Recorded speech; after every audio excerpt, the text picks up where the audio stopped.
Mga idol, samahan niyo po akong gumawa ng sutanghon soup. So, may beef tayo dito, tofu, spring onion and then sili, onion, carrots, and then Chinese garbage. So, magigisa na tayo. So, maglalagay ako ng mantika.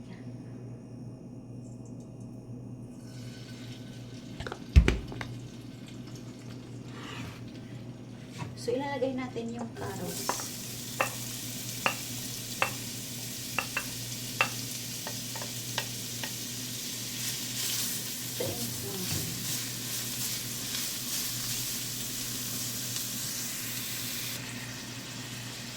So, i-mix natin. Papalambutin lang natin yung carrots. Saka ilalagay natin yung sibuyas.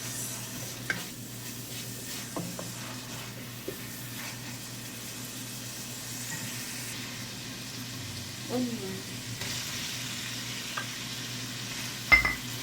So, i-mix natin.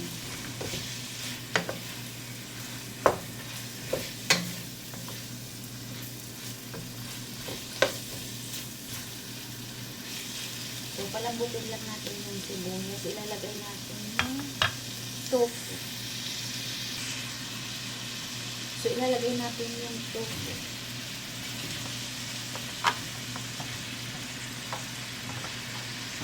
So, i-mix natin.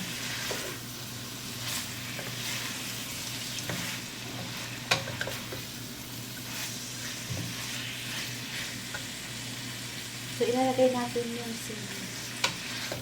Para yung sabaw is maging makaan. So, i-mix lang natin siya.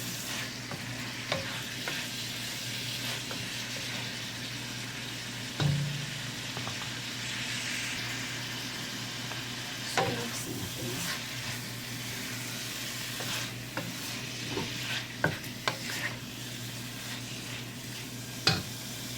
So, ilalagay na natin yung beef.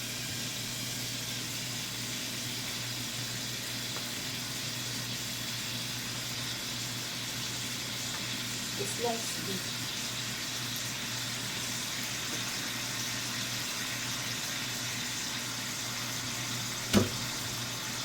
So, i-mix natin.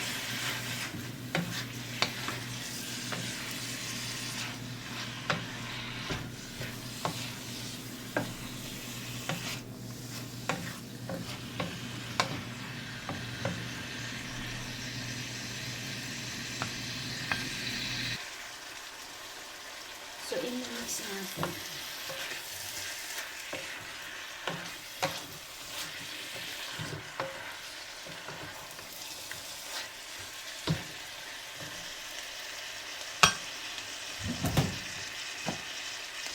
So, maglalagay tayo ng salt para malasa.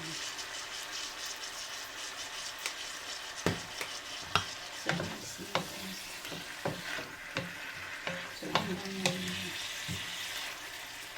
So, so, lalagyan na natin siya ng tubig. I put some water.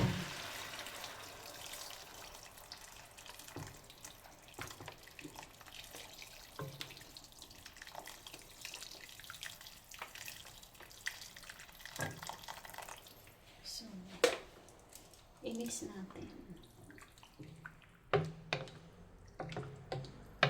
So, pakuluan natin, ilalagay natin yung tofu, rice noodles.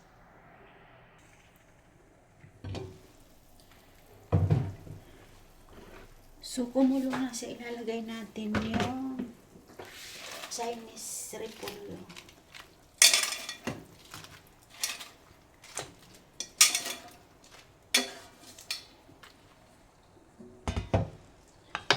I-post lang natin.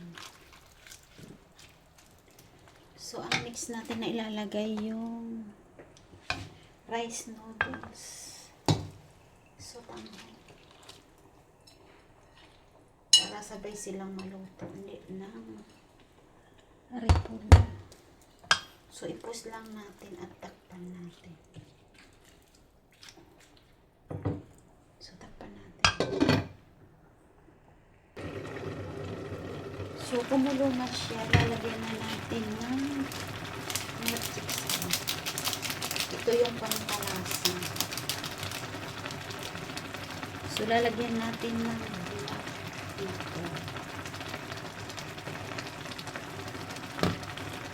So, ipupos lang natin na siya.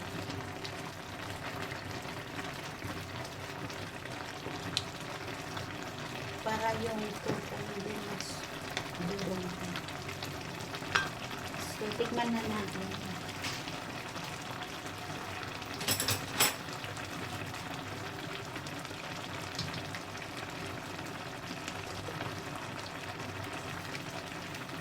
Mag-a-add tayo ng mag-a-add tayo ng kaunting salt. Oh my God, sobrang hangin guys.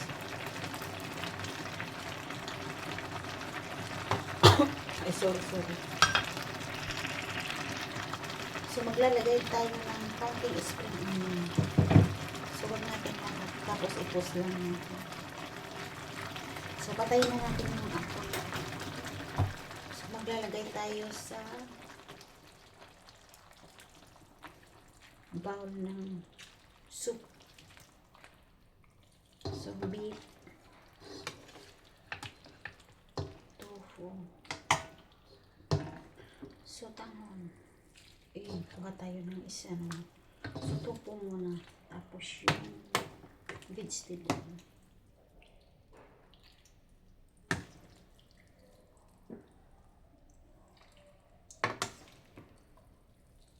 So guys, ito yung soup. Sotanghon with beef tofu. So kuha tayo ng panin. So lagyan natin ng spring onion.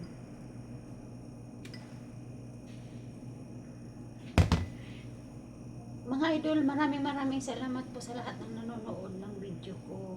Thank you for watching. Love you all. God bless us all. Bye bye.